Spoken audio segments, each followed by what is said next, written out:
भारत के 5 ऐसे देवी देवता जिनकी पूजा भक्ति से कम और डर की वजह से ज्यादा होती है, जिनके बारे में शायद आपने आज तक नहीं सुना होगा।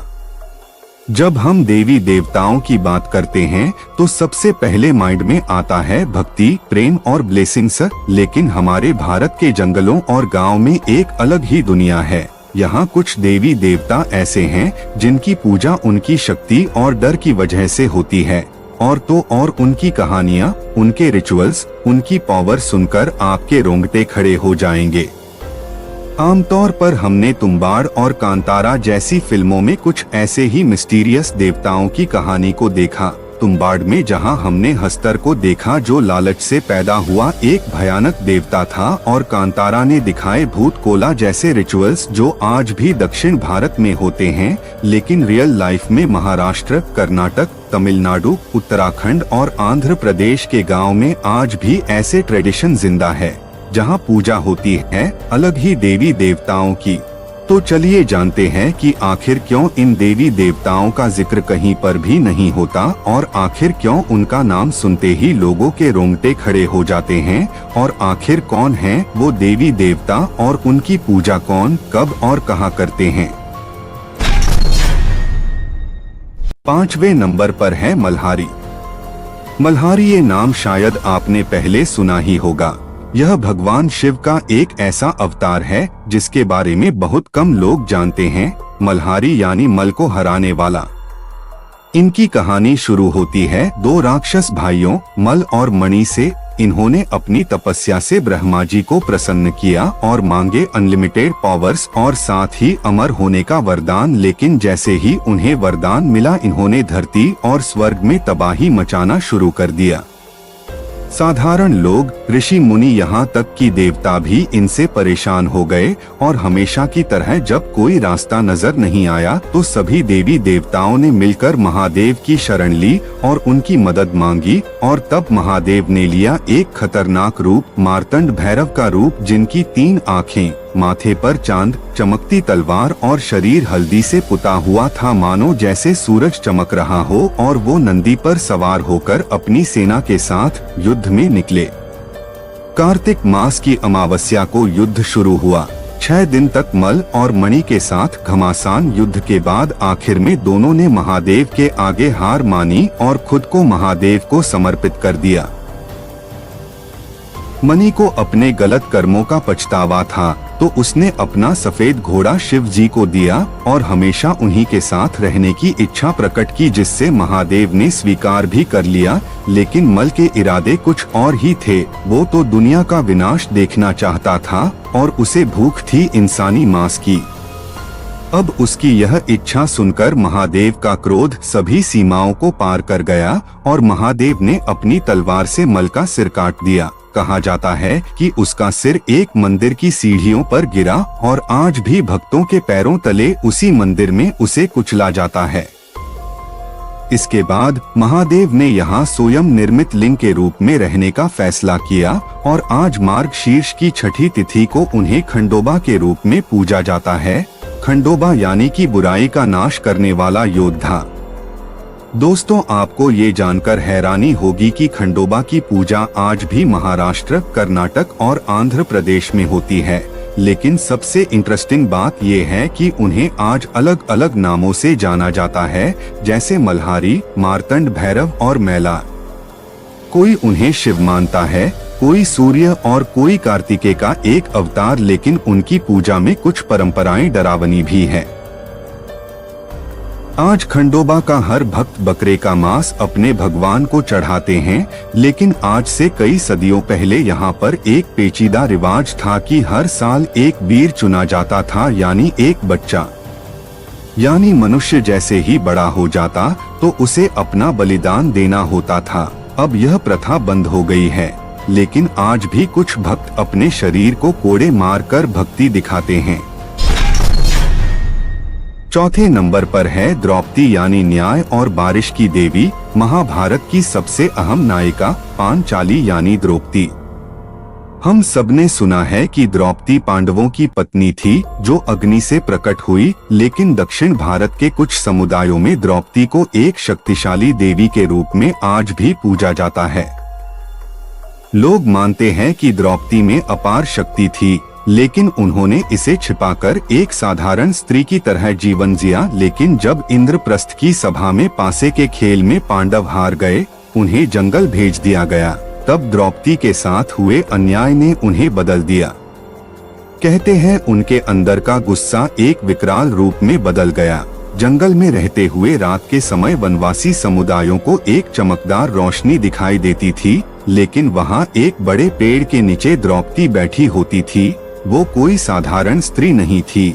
लोग उन्हें एक विशाल शक्तिशाली देवी के रूप में देखते थे। गांव वालों ने उनकी पूजा शुरू की और उन्हें देवी का दर्जा दिया। इसका परिणाम ये हुआ कि उनकी बंजर जमीन पर बारिश होने लगी, सूखी मुरझाई फसल लहराने लगी। इसके बाद द्रौपदी को मरियम्मन के नाम से पूजा जाने लगा, यानी बारिश कराने वाली माँ। लोग मानते हैं कि मरियम्मन की पूजा से गांव में कोई भी समस्या नहीं आती, बारिश अच्छी होती है और बीमारियां खासकर चेचक दूर हो जाती है। उनकी पूजा के दौरान कई त्योहार भी बनाए जाते हैं, जिसमें रात के समय तेल से बने दीपक जलाए जाते हैं और मरियम्मन की पूजा की जाती है। तीसरे नंबर पर है अय्यनार यानी गांव के रक्षक। तमिलनाडु के हर गांव के बाहर आपको उनकी विशाल मूर्ति मिलेगी। अय्यनार को तमिलनाडु और केरल में ग्राम देवता के रूप में देखा जाता है। हाथों में तलवार लिए, घनी मूछें, बड़ी बड़ी आंखें और उनके साथ एक सफेद घोड़ा। मान्यता है कि अय्यनार गांव के पहरेदार हैं। रात में जब सब सो रहे होते हैं तो वो गांव की और गांव वालों की फसलों की और साथ ही उनके जानवरों की रक्षा करते हैं। हिंदी में अय्यनार का मतलब है विश्व का स्वामी। हमारे पुराणों में उन्हें भगवान शिव और भगवान विष्णु के मोहिनी अवतार का पुत्र माना जाता है। लोग मानते हैं कि उनके रहते हुए बुरी आत्मा गांव में प्रवेश नहीं कर सकती। उनकी पूजा करते समय भक्त उन्हें बकरे और मुर्गी की बलि चढ़ाते हैं। दरअसल अय्यनार को बकरे की बलि उन्हीं की तलवार से दी जाती है और इन्हें मृत्यु, विनाश और खतरे का प्रतीक माना जाता है। दक्षिण भारत में लोग उनकी पूजा प्रेम या भक्ति से नहीं बल्कि डर से करते हैं। इसकी कथा प्राचीन वैदिक ग्रंथों में भी मिलती है। दूसरे नंबर पर है निरति यानी विनाश की देवी। भारत के सनातनी प्राचीन वैदिक ग्रंथों में निरति का जिक्र किया गया है। नीर का मतलब है किसी चीज से रहित और रति का मतलब होता है धन और समृद्धि, यानी निरति है धन और समृद्धि से रहित होने की देवी। हमारे उत्तर भारत में इन्हें देवी लक्ष्मी की बहन अलक्ष्मी भी कहा जाता है, जो लक्ष्मी के बिल्कुल विपरीत है। अर्थवेद में निरति को सभी रोगों का कारण बताया गया है, लेकिन अगर उनकी सही तरीके से पूजा की जाए तो वो इन रोगों से छुटकारा भी दिला सकती है। महाभारत में कहा गया है कि निरति अधर्म की पत्नी है जो भय और मृत्यु के पुत्र है। ऋग्वेद के अनुसार जो निरति के वश में आ जाता है वो एक गहरे कुएं में फंस जाता है, जहां से निकलना बेहद मुश्किल है। लेकिन सवाल ये है कि अगर निरति इतनी नकारात्मक है तो उन्हें देवी का दर्जा क्यों मिला है? तो दोस्तों, कुछ लोग मानते हैं कि लक्ष्मी और समृद्धि तक पहुंचने के लिए पहले निरति का प्रकोप सहना पड़ता है और वो लक्ष्मी की बड़ी बहन है। हालांकि आज निरति की पूजा लगभग खत्म हो चुकी है, लेकिन कुछ स्थानीय संस्कृतियों में उनका प्रभाव आज भी देखा जाता है। लेकिन अब बात करते हैं नंबर 1 पर मौजूद खतरनाक देवता की। आप इन्हें एक भूत प्रेत की श्रेणी में भी रख सकते हैं। ये है मसान। उत्तराखंड के कण कण में देवी देवताओं का वास माना जाता है। यहाँ के लोग देवताओं के प्रति आस्था और उनके बनाए गए नियमों के अनुसार ही चलते हैं। यहाँ लोग जितना देवताओं को मानते हैं उतना ही भूत पिशाचों को भी। अगर कभी आप उत्तराखंड जाएंगे और आपने वहाँ के स्थानीय निवासी से कभी ना कभी यह जरूर सुना होगा कि नदी किनारे रात के समय ना जाएं और पहाड़ी इलाकों में ना चिल्लाएं, क्योंकि उनका मानना है कि इससे मसान लग जाता है। मसान लगने को उत्तराखंड की स्थानीय भाषा में छल लगना या परी लगना कहा जाता है।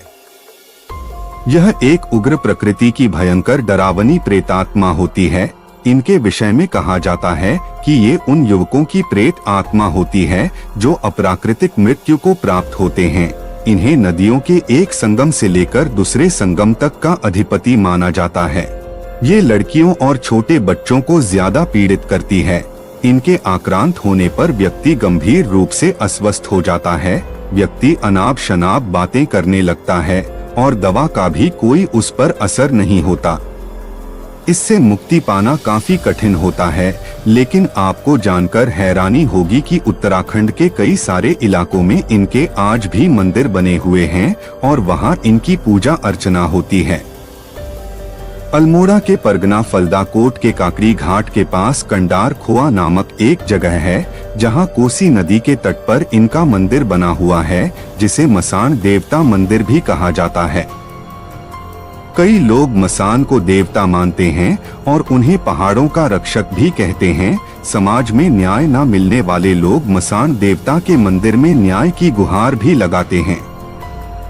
तो दोस्तों, कभी आप पहाड़ी क्षेत्र में घूमने जाएं तो नदी के किनारे रात के समय ना जाएं और पहाड़ी इलाकों में बिल्कुल भी ना चिल्लाएं, नहीं तो आप पर भी मसान लग सकता है।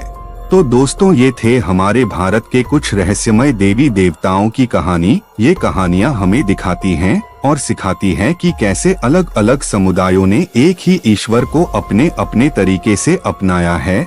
यह परंपरा विश्वास, भक्ति और सांस्कृतिक धरोहर का अनूठा संगम है।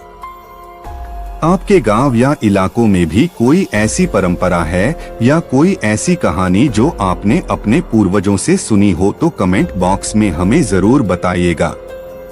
अगर आपको ये वीडियो अच्छी लगी है तो इस वीडियो को लाइक कीजिए, हमारे चैनल को सब्सक्राइब कीजिए और ज्यादा से ज्यादा शेयर भी कीजिए। तो मिलेंगे अगली बार एक नई खास वीडियो के साथ। तब तक के लिए देखते रहिए संपूर्ण ज्ञान की वाणी आकाशवाणी।